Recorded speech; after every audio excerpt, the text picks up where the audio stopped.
All right. Okay, so again, welcome everyone. We are here with Carol Brown Goldberg and Jack Rasmussen.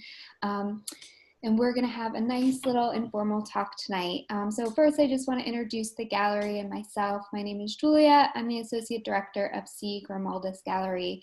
C. Grimaldis Gallery is the longest continually operating gallery in Baltimore. We opened in 1977 with a focus on local and regional artists, encouraging a spirit of exploration and experimentation. Within just a few years, the owner, Constantine Grimaldis, began to exhibit important international artists, beginning with Grace Hartigan, Elaine de Kooning, Alice Neal, Anne Truitt, and Sir Anthony Caro.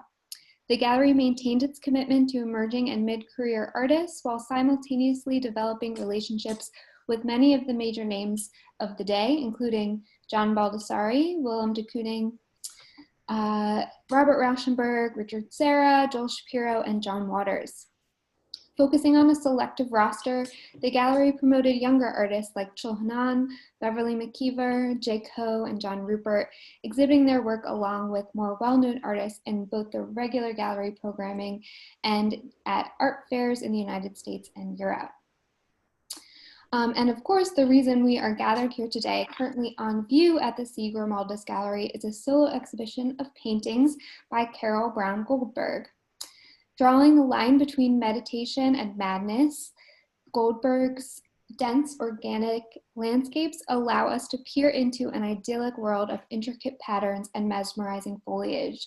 In search of a new understanding of the force of nature, these animate worlds showcase fantasy and reality, perpetually intertwined. Through the act of painting, Carol investigates the worlds of biology, botany, and geology.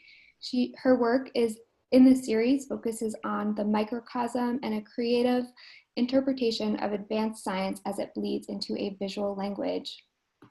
Thank you so much, Carol, both for sharing your work with me at the gallery and sharing your work with our patrons and for being with us this evening. And lastly, I just want to take a moment to introduce and extend a big thank you to our visiting moderator, Jack Rasmussen. Jack is the Director and Curator of the American University Museum at the Katzen Arts Center. He previously held Executive Director positions at DeRosa Preserve, Maryland Art Place, and Rockville Arts Place. Jack holds a PhD in Anthropological Linguistics, an MA in Anthropology, an MA in Arts Management, and an MFA in Painting, all from American University in Washington, D.C. Thank you, Jack, for joining us today. And a quick note to our viewers before I turn it over to our guests. You can feel free to post your questions for the artist or the moderator in the chat. I will be fielding those questions at the end of our conversation. Yeah, so without further ado, I'm going to turn it over to Jack and we'll get this party started. Thank you, Julia. Hi, Carol. Hi, Jack. Thanks, Julia. Let me just say one thing really quickly. Baltimore, you are so lucky to have Constantine Grimaldis in town at a time when really good galleries are scarce and becoming scarcer. The Grimaldis Gallery is really one of the best, and you're very fortunate. And you're also very fortunate to have Carol Brown Goldberg show up. By the way, Constantine and Julia did a beautiful job of installing it. So if you haven't come down to see it, you really need to come down in person. And I think you're still open, right? I mean, you're able to do that? Yeah, we're still open for, limited capacity and by appointment, if you prefer. Okay, so don't all rush down at once, but you really need to go down and see the show.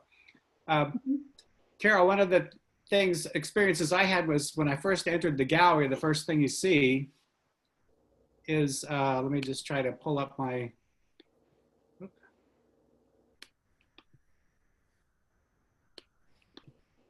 now what have I done? The first slide. Yeah, I know, but I have to share my, it won't move. There's a share screen on the bottom. There isn't, because I went right to the To the PowerPoint. Just PowerPoint. hit your escape button. It should close that PowerPoint window for you. Thank you. That's better.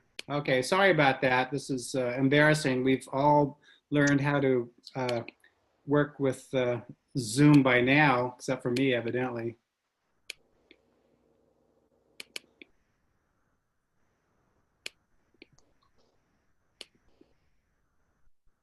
Here we are. Yes. So as you walk into the gallery, the first thing you see are 3 drawings, a triptych of drawings. And it's, you know, I've known Carol's work for a long, long time. And one thing that these drawings reminded me of is the importance of her line, that it's as important in her drawings and her paintings.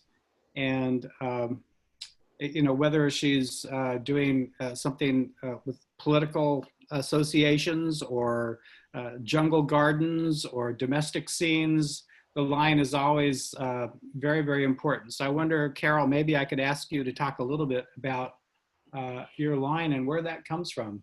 Sure, sure. And hi, Jack, and thank you so much. It's a pleasure to talk to you and have this dialogue. And thank you, Julia, and everybody who's here.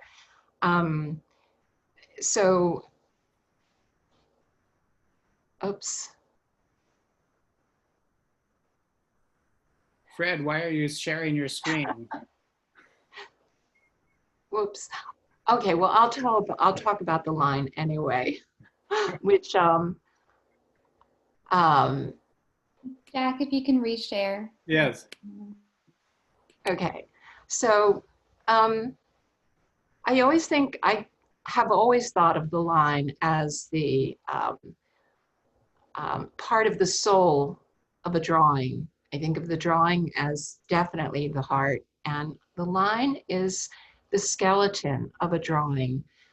And line has always interested me from the time I think I started, all of us when we were children probably worked in coloring books, and the excitement of the black line and the excitement of taking that red crayon and drawing inside the black line, that's never left me. I'm still excited by line. And working on this paper, which is handmade paper that made by the artist Toledo in Oaxaca, where he started an indigenous paper factory warehouse in the jungle with the indigenous folks in Oaxaca. They made this paper. I bought it when I had a show in Mexico and brought it back and loved working on it. Very, very thin and filled with vegetation. So I love the spontaneity of pen and ink on paper and taking, I guess Paul Klee said this, taking a line for a walk. And so the line has always been important. I don't think even in Gene Davis's class, when I knew I would never make a straight line, his lines were so perfect and so straight, and he taped and burnished the edge. And I saw that my line was anything but straight. It was nervous and it was anxious, and I used to joke and say it was too much coffee. But in fact, I really was attracted to Soutine and his paintings and the line of his work. So I always wanted a very excited line to show the parameter of the shape. Well, you know, as important as the line is, also your color is equally important. We've talked about this technique you developed of outlining your colors, your sort of brilliantly saturated colors with that line. I guess to something you learned from your time at the Corcoran, perhaps, or maybe before. But you have talked about Gene Davis and Tom Green, in particular, and Chris Muller. And also Nicholas Krushenik, which I really also appreciate. He was at the University of Maryland. I guess Gene Davis sent you there to take his class.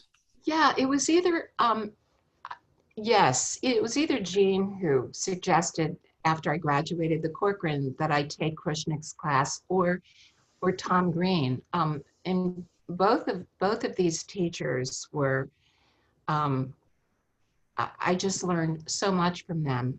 And this black outline got developed in their classes, in the painting class at the Corcoran. And I think the artist that I was, the first time I realized that art was a career, and it was before I even thought I'd ever have a career, was when I saw Léger's work. I saw these, Léger's work looked like my coloring book. They look like my brother's comic books, mine too. I mean, I was addicted to comic books and coloring books. So to see Léger, or to see any of the artists who had a black line around saturated color was very fulfilling visually, very fulfilling. And I knew that's what I wanted to do. I was a little bit nervous about it because nobody was doing work like that in the 70s. They had words like decorative and stylized. They were not good words, but this was so part of who I was then, and I just kept going to that. Well, this was certainly going against the grain at that time, particularly coming out of the Corcoran, this kind of figurative, it's a narrative, emotional approach to art. Yeah, they were burning canvases there in my class, right? Moving my painting away from. Burning massive balls of masking tape. Yeah, it was an edgy time for art, and this was the first art I'd ever taken, and I'm still back in Cezanne and Matisse and art history. So I felt a little bit isolated from the contemporary culture. There's another one from this, the same body of work. Right. So yeah, okay, so this is, I did a series of paintings about gardens, and they were inspired by memories. Innocent memories of growing up in Baltimore. In fact, Beverly Freeland is there, and there is one called Beverly's Garden. I'm not sure if Beverly had a garden, but when I think of the street I lived on, and I think of the lot next door to my parents' house, my house, I think of the love of hiding in gardens and weeds. And I was little and the weeds were enormous, and I would get lost in them, and I was safe. I was inside a picket fence.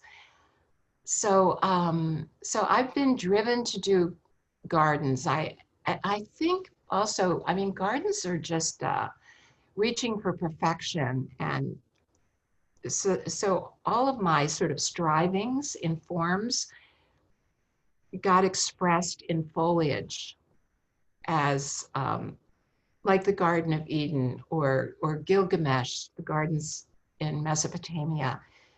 Maggie on My Mind was a painting that Klaus Ottman,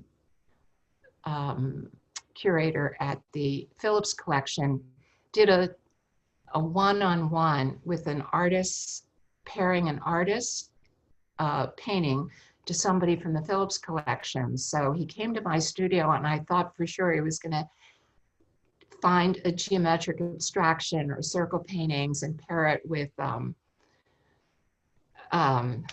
somebody. So he came, he saw this painting. I hadn't titled it, and this was the painting that was in the Phillips for a while. And it was in a room with Matisse. He paired it with Matisse's painting, Interior with Egyptian Curtain. And I titled it right on the phone, talking to Klaus, calling it Maggie on My Mind. And Maggie is someone I knew in Baltimore on Powhatan Avenue. And she was always looking for me inside of the weeds in the gardens. And this painting took a very long time to make, to create. The sun, and I never wanted to go that far from my immature or childlike approach to life, which is a sun up in the corner with instead of the rays of the sun, the rays of the sun acted like tendrils. They were part of the shape of foliage. So that's the history of this painting.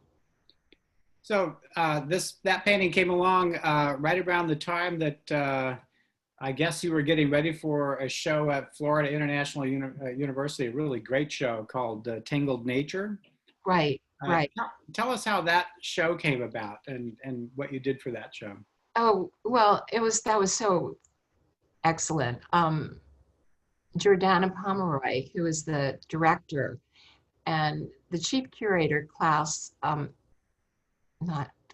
it was Rodriguez. Oh, see, there it is, the gap in the brain. Well, I can't Claudio Rodriguez. Claudio, yeah, Claudio. They came to the studio and they looked at my big foliage paintings and colorful paintings.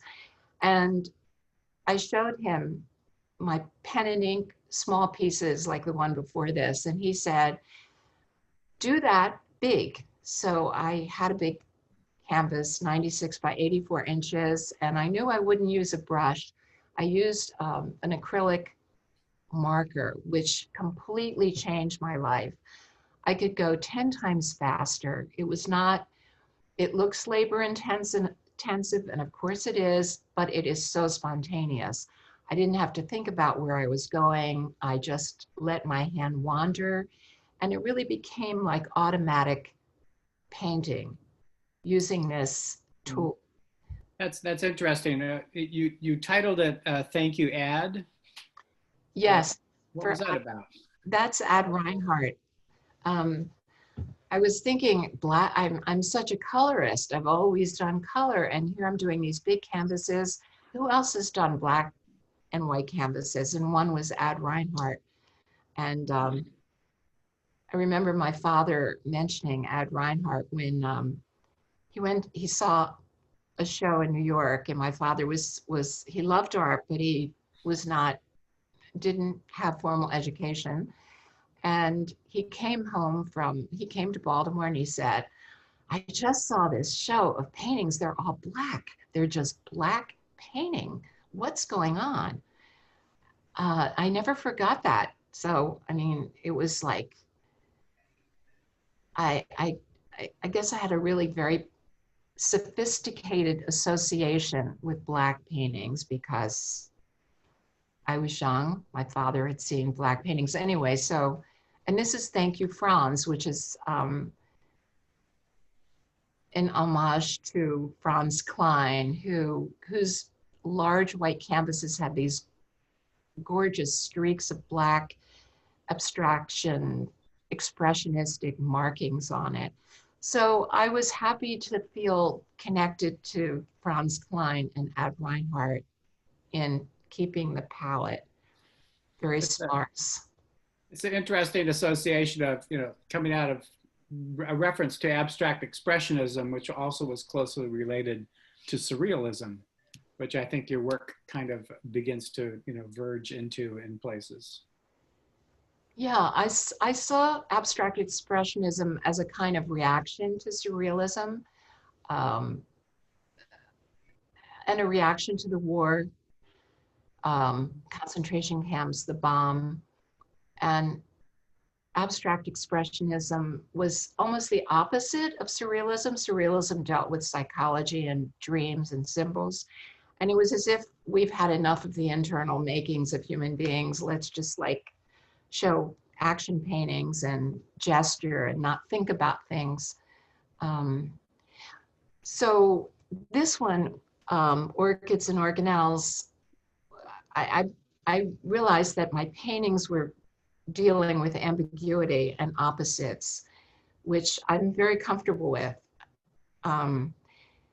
And also influenced when I was at the Corcoran and after graduation, I would go to the Freer Museum more than any other probably, and was just enamored with Far East and Near Eastern art. And I did a number of these long, narrow canvases, which were sort of similar to screens. And this as well. And I wanted to mention the empty space. There's empty space in there where it's just green and there's no black lines going over it. And because the excessiveness of my painting had to be relieved by this empty space, which to me is not only a shape, but not really empty. It contains particles that we can't see, but so sort of to honor, and it does come from a Oriental sensibility, is to have foliage and excessiveness next to empty, serene, open space. So I did a number of these very narrow ones. And what happened? What happened is I broke my hand. That's what happened. I broke my left hand. And this is a little one. This is 10 inches by 14 inches. There are all of these paintings like this in this style are small, very small. I broke my left hand. I had to teach my left hand how to paint. I had never used my left hand for painting. I mean, it opened jars, but that's as far as it went. So it had no personality, my left hand. It was just like an appendage, useless appendage, except I remember at camp holding a bat and choking it up with my left and right hand. So I did use my left hand, but never for art. When I broke my hand, I went in the studio and I thought, I have to work. I can't stop working. This is my life. So I began to squeeze tubes of paint with my left hand, and I just somewhat flung the paint across the canvas, across the paper. A lot of this is handmade paper. When the paint dried, I filled in with what I call entanglement. They're very small, and the entanglement consists of a lot of geometric shapes. So the foliage, I guess, did get replaced with design and with interconnecting lines and geometry. I've used geometry as disturbance. Not bad. I mean, disturbance is a good disturbance. But nevertheless, geometry is disturbance. In the same way, I guess when the World Trade buildings came down and I started doing much more geometry, I saw those buildings as the geometry started to carry destruction with it. I don't see this way. I love geometry. I love this one. I really love these. I broke my hand reaching for a bag of Tootsie Rolls high on a shelf. And I realized that these pieces were like candy to me. I was just, I love doing them. I love concentrating on them. They're very spontaneous. And I don't need planning, and it really does encourage me to trust my instincts, trust what I'm doing. This really shows this dichotomy between the left brain and the right brain, working together here. I mean, this is really amazing. The black lines sort of came in later as you were able once again to draw, right? Exactly. Yeah. It took 3 months and the cast came off and I had more freedom. So I think I still use my right hand, even though the cast was on, because I just used the tips of my fingers and really loved what could happen. And I actually, Jack, I think, I always use both sides of the brain because while I'm painting, I'm listening to books on tape. So I suspend one side so that I can take in information on the other side. And your books on tape are really mostly science oriented. They're not, like. A lot of them are, and one of the people that almost started me on this in the early '80s was Rupert Sheldrake, a book called The Presence of the Past. And what is really amazing to me is his son, Merlin Sheldrake, just wrote a book called Entanglement. Huh. And it's about fungi, it's about mushrooms and how the dependency on tree roots. So I've been listening to that. I must admit, though, I have to listen to that over and over because it's very dense, the language, but I do get visualizations with the words.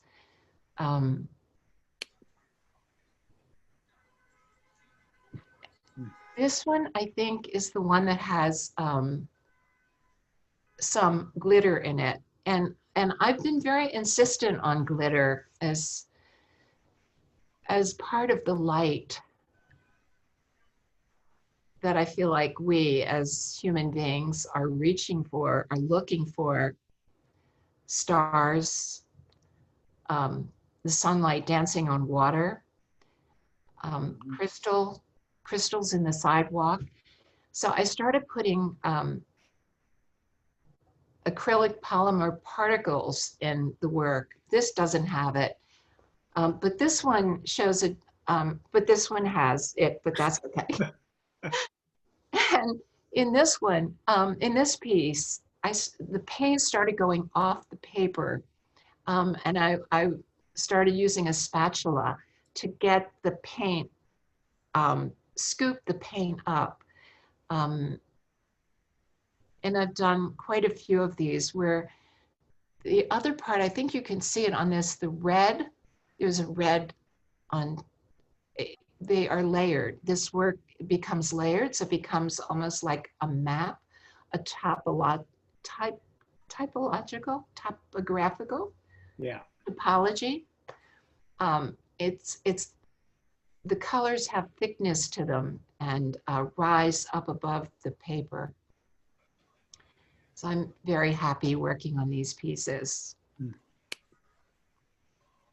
Can I go back to the other one for a second? No. Okay. Okay. No, go away, go. No, anyway, I didn't mean to go back to that one. There's another one I wanted to mention. Go back farther. No, you can go forward. Okay. Hold on. Okay, irreducible nature. Yeah. This too, I thought about Truitt, and started adding more black to the paper. Some of the later works that Anne Truitt made, I think, as I recall, a show at the Hirshhorn, it was black paper and they were very thin slices of paper painted in black. They almost looked like paper napkins. And I was very intrigued at the delicacy of that. So she was on my mind when I did this. Irreducible nature, yeah. And this one, class reunion, this is the one I wanted to mention because one of the great positive events coming out of COVID is my class reunion from Forest Park High School. And so we've been meeting every 2 weeks, and there are close to 50 people, between 30 and 50 people from my high school graduation class. And it's been such an enlightening experience to go back and to really get to see and to re-meet and really get to know these people who were fantastic people that I didn't know. And in high school, we're all gawky and self-conscious, and I'm not going to talk to them first or whatever. And getting to see classmates from high school, it's been amazing. A couple of them I've known since first grade, because that's Baltimore. So I had to, and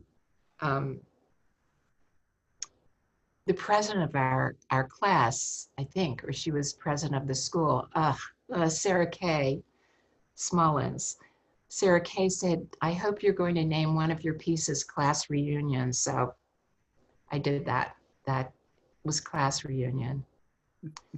That's what I wanted to say about that. The titles have meaning. Oh, how about this one? I learned to seek what I need to see.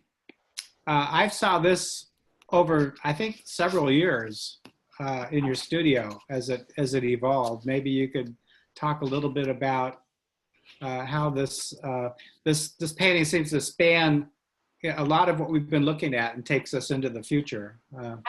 Yes, Very interesting absolutely. painting. And I started this right after I finished doing the big white paintings, and I had another large 96 by 84 inch painting, and I decided to paint the entire painting red. I thought I want to look at a color I like. So I painted it red and then started at the bottom, creating foliage with black lines. And I'm a quarter of the way up and decide it needs color. I need to paint this. And you saw it at so many different intervals. You also saw it before that window in the top corner was put in. It was a total red painting, and I was lost in it, just completely lost. It reminded me of the rites of spring.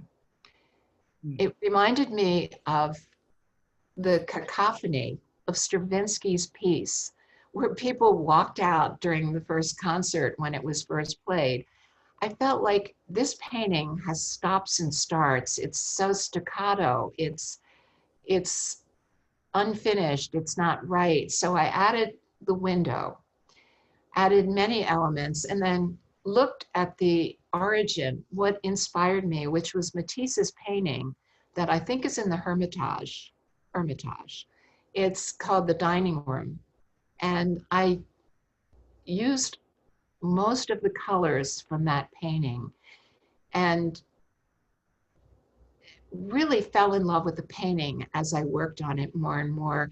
I think of my earlier paintings more like Bach, which had layers of information, and the way Bach will layer his music, or whimsical, maybe Mozart. This I definitely felt was turn of the century Stravinsky. And once I saw it as music, I really loved it. It felt like it needed more than just visual. It's like sound to it. And because it took me so long to do this, I was reading a poetry book by Theodore Roethke, and the poems, the way he words his poems are just right. They seem to have a lot of ambiguity and opposites happening within the poet within each phrase. So it came to me to call this, I learned to seek what I need to see. This really was a very spontaneous title for this. It just sort of came out that way. I now love the painting very much. Well, I think one thing that people need to understand is how big this is and what a presence it is, and how you really need to come on down to the gallery to actually experience it. I mean, you're looking at a little postage stamp, and this is just an all-encompassing environment that I can see how you could get scared in there. Yeah, had to find my way out. Out of my way. got Well, here. this brings us to my favorite painting and the latest painting in the show, although again it takes place over a couple of years. But Yeah. tell us about 2020. What could that refer to? Yeah, I mean, 2020 is a title unto itself, right? Like 1917 or 1984, 1968. 1968. Yeah, 2020. This painting, I have to say, was really inspired by Grimaldis. When he and Julia came to my studio, this was leaning on the wall, completely unfinished. It just had some black on the bottom and it had that large red spiral, like a pinwheel, just that red. And as Costa walked past there, he said, well, of course, I love that because I love color. And I thought, oh my God, yeah, that needs color. That's what it needs. Um, so I worked on that until the day they picked it up. So If it goes back in your studio, what's going to happen to it?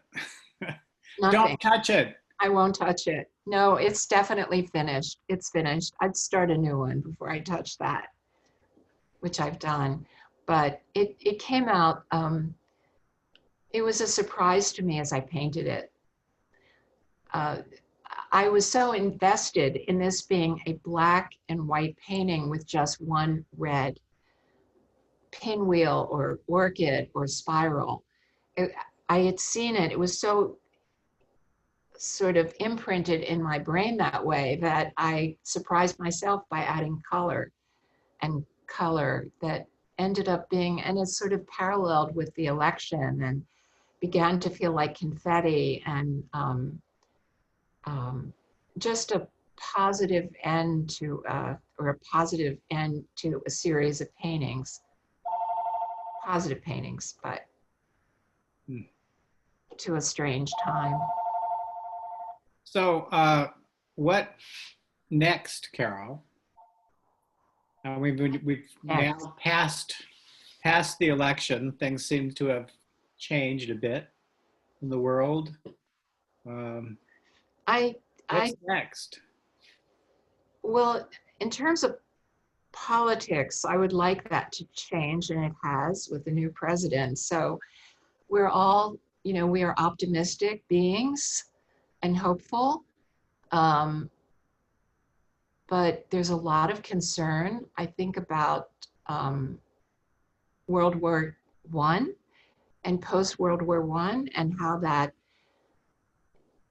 not seeing that Germany lost. Sorry. Oh, you can take that. Okay, hold on, everyone, right? Oh, no. It's post-World War I, Germany didn't think they lost the war. And they blamed it on, well, I'm not a historian, so I don't want to get into that territory, except I see a parallel that with this not seeing that Biden has won is a very dangerous legacy out of this election. Because I see that. Now, does that have anything to do with what I'm painting?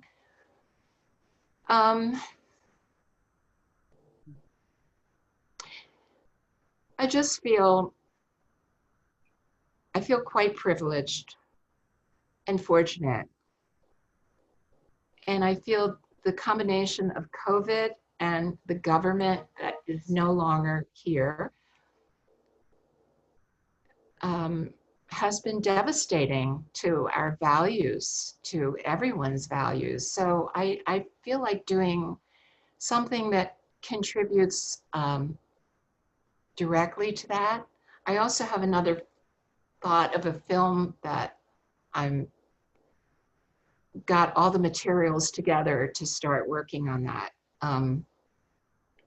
But I guess I do feel that there is so much to be done in our culture. I don't know how, how I feel like Jules Pfeiffer, like how can one person do it? But I feel like if enough one person's, I don't think I'll do political work, and yet everything we do is political. We can't help but take a stance, whatever we paint, whatever we spend time on. But especially when I think of Baltimore and my city, and I was thinking about that my father used to say to me, I would say to him, oh, I can't wait to go away to college and leave Baltimore. And he said, what do you mean leave Baltimore? And I said, well, I think I probably not going to live in Baltimore. He said, Baltimore's been good to you. It's been good to us. It's been good to our family. And so while I'm in Washington, I've been reading a lot of history of Baltimore and what a rich city it is, rich in immigration, Black, white, other countries and cultures. So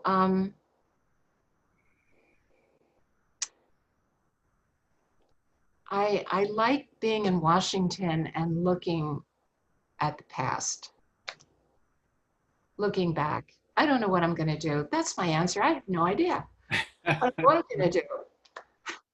I'm not going to reach for Tootsie Rolls on a high shelf anymore. Yeah, don't do that. I won't do that. Although what came out of that was pretty wonderful. Yeah, it all goes in the mix, right? It's all part of it. So Julia, do you think there are questions that we might be able to address from this Augusta group out there?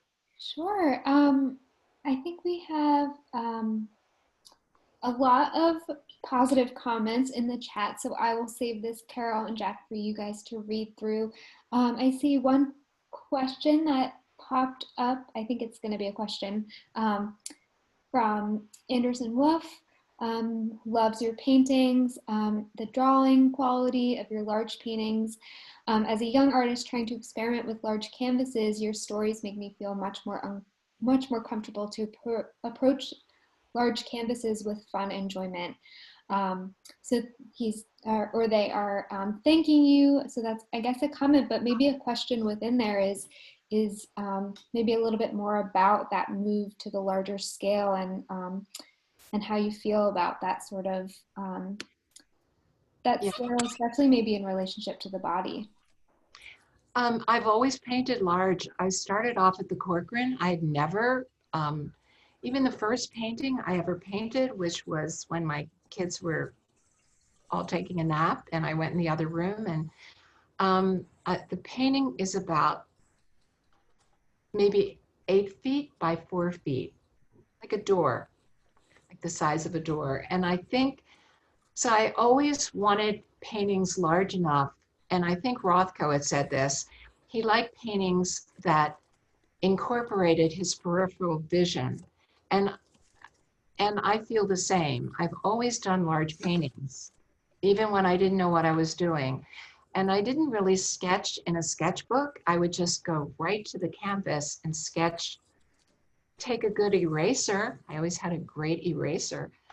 But I would sketch on the canvas and then immediately start painting. So I've always liked working on big canvases. The big change is how much I love working on little canvases. And I think changing proportion is important. Mm-hmm. Yeah, awesome. And the scale was also really important as we curated the show, to think about our viewers' relationship to the paintings, and especially with Thank You, Ad, and Thank You, France, being able to sort of merge those works into an even wider world was something that I was really excited about when hanging the show. Right. You know, when I was teaching at American University, and my favorite, well, I don't know if it was the first, but my favorite way of approaching drawing is to change the scale. So if it was the glass, I would have the glass be, make the glass 10 times larger than the human figure. So it was creating a kind of surreal relationship between the objects. But it is changing the scale and how that changes your perception. I like that a lot. Nice. Anderson asks sort of a follow-up and is wondering if you could give any recommendations to starting artists about keeping a balance between creating work and marketing / the business side of things. And maybe Jack might be able to answer that question too. Well, Jack should know because I really was too shy to even show my work. And I had won at the Corcoran, I can say that now, it's way far away from that, but I had won the graduation award. And really still, I really am, I don't like marketing. I really don't like marketing because we get so desperate. We're so desperate. And if you don't want my painting, it's because you don't like me, like from head to toe, and you don't like my art. And it's just so personal that for an artist to market their own work can be a disaster for the ego. I would find, what I would do is just giving my talented nephew, Todd, this is to be mentored. Find a mentor, someone that you really respect, and get advice from them and talk to them and have art dialogues with other artists and gallerists and collectors. Talk to everybody. I think have a high standard of the kind of conversation you want and go after that, but definitely be mentored. I would just add that the work comes first, and you do the work, and then if you're a good marketer, good for you. That's a wonderful plus. But it's nothing if you're not doing the work. Yeah. And Carol, I know exactly where she is at any time of the day. She's in her studio. I know that if I call her studio, she'll be there. And that to me is like, that is the greatest thing. I think, well, I'm looking at Linda Green in the screen below you on my screen, and Tom was also just a guy dedicated to his work. And everything else sort of flows from that. So I wouldn't get too worried about promotion yet. Exactly. And Tom was one of the greatest mentors without knowing it. He was so humble. Just humility is, I would like to think that I practice humility. I think of Tom because the other thing that Tom did is he went to every show. So instead of to add to what you said, Jack, which I think is so true and wise, is go to shows, meet other artists. You don't have to market yourself or your work, just go to openings. That's the worst part about the pandemic, actually, is not seeing. Yeah, totally agree. We have a few more questions in the chat, so I'm going to try to field them, and hopefully we have time for all of them here. Cheryl Goldberg, one of our other gallery artists, happy to see you here joining us tonight. She asked, 2020 seems to blend the natural with the geometric forms. Speaking about 2020, the painting, not the year. And the black and white with the brilliant color. So was this decision to merge these two ideas intuitive, or did you pre-plan that development? Oh my gosh, this was so unpre-planned, and actually Augustus should take responsibility for this, because when he passed that painting, which was just black and white, he said, well, I love color. So for me, I just kept, I'm such a, I want to please, right? Pleaser. Equus, is that the word? But so I just I had no plan to put color in this until I reached close to the top of the black. And then it just called out for color. And I went back into the bottom half part of that and added color to it. So if you did an X-ray of these paintings, you would see layers on top of layers. Mm-hmm. Yeah.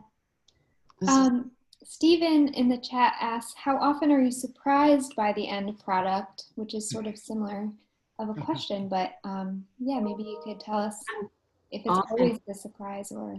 Always a surprise. When I did my circle paintings, they were really big and I worked on them flat.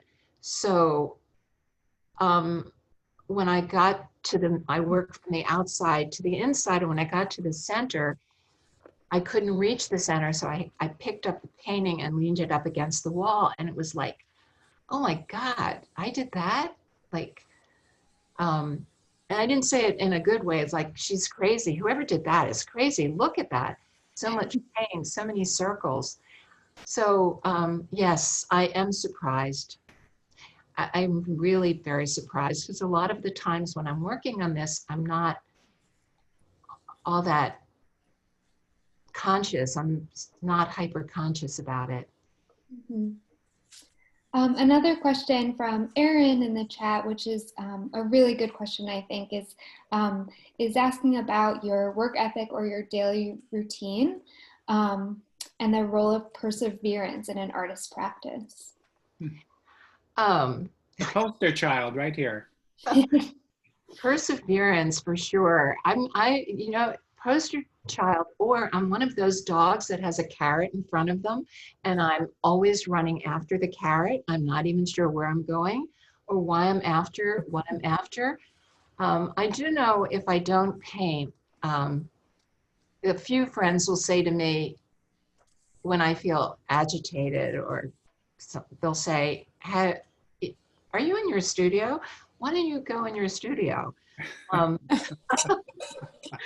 I really found that during the pandemic. It doesn't surprise me, or it won't surprise me, if lots of people come out of this pandemic painting or doing art, because it really is a way to organize your anxiety. It's a way to take all those loose ends as I look at 2020 and sort of put them in order. But my work ethic is, as soon as I wake up, what's been different during the pandemic, but up until the pandemic, as soon as I would wake up, I'd go into the studio and I'd be there. I'd be there all day. I never met people for lunch. I don't talk on the phone. Everything is email. And I'm pretty much stick to that. The only phone conversations they're not social. They're either to my kids, my family, or but they don't want to talk to me during the day, so that's that. Or it's to other people in the arts, so we'll be talking about art. But I am it doesn't feel like it takes discipline. It's because it's part of my nature. And I wasn't born that way, and I didn't get that way until I was 30 years old. So it really takes a lot of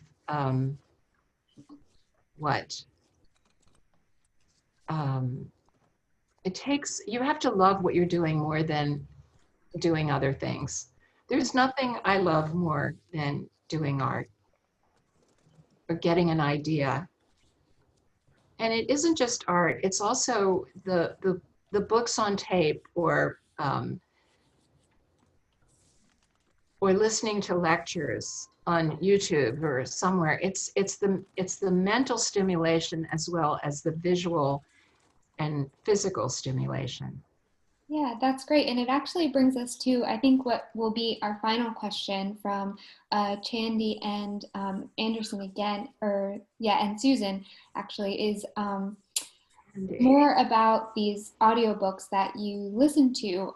So Susan is asking if the audio that you listen to, if it affects the lines and the colors in your paintings. And then there's also been a few questions about some more recommendations for audio that you really enjoyed. Yes. I have so many on my book because I listen to them, yeah, from my phone as well. Oh God, wait, mine's a blank. I go back to Rupert Sheldrake, who's really wild. My favorite, one of my favorite books is The Hare with the Amber Eyes, and it's written by a ceramicist, Edmund de Waal. And I love that book so much that I did a sculpture, that I created a sculpture, and I called it EDW. It's at George Washington University, outside of one of their buildings. But I loved that book. I love the writing. There's so many books. I have to find my audio on here. Yes, oh, one of the most amazing books is by Ian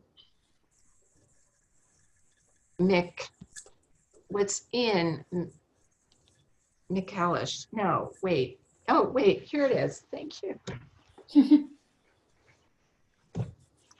Okay, it's this book. It's called The Master and His Emissary by Ian McGilchrist, which is fascinating. It fascinates me. He talks about, everyone should get this book. I haven't read it. I can't read it. It's way too thick. I don't know when I would read it. So I have it on Audible and I listen to it. And it's a brilliant book because he really sort of talks about history and our present day culture as being a left-brained culture. And what that leaves out is the right. And he doesn't, the brain, I hope there's not too many neurologists on this Zoom who might. But I think it's not that the right is one way and the left is another way. But the right brain does do a lot of doubting and imagination and curious about things. The left brain is a lot of, black and white, and this is the way it is. Oh my God, I'm just ruining this book for everybody, but it's such a smart book. It changes the way you might see the culture and the world. And I get the audio. He's British. Or maybe he's Scotch, but it's a wonderful book. I'm going to think of all the books in the middle of the night that I should have passed on. I think that's great. I think that's a really great suggestion, and I totally second the fact that listening to audiobooks and podcasts and things while making art can really feed the practice. So I'm glad that you shared that with us today. Great. Thank you, Julia. Thanks. Great. All right. I think that sort of brings us to a close. So I just want to thank everyone again for joining us today. Thank you to Carol and to Jack. Thank you to Julie, Carol's assistant, who's been our behind the scenes rock star this whole time. Yeah, absolutely. And Shandy, who was before Julie. Shandy's on the... Yeah, so it's been lovely speaking with you. Hopefully we'll host another virtual something before the show closes. Carol's exhibition is on view until January 23rd. So you've got plenty of time to see it in the new year. If the bad weather upcoming sort of ruins your plans to get into the gallery before Christmas. I will be sharing this recording on our website, so feel free to email us if you need a direct link or to share our website with your friends and family or anyone else who'd be interested in listening to our awesome conversation tonight. So with that, thank you very much, and we'll give a nice big wave. Julia, thanks, Jack. Julia. Thank you. Much. Bye, Carol. Bye, Jack.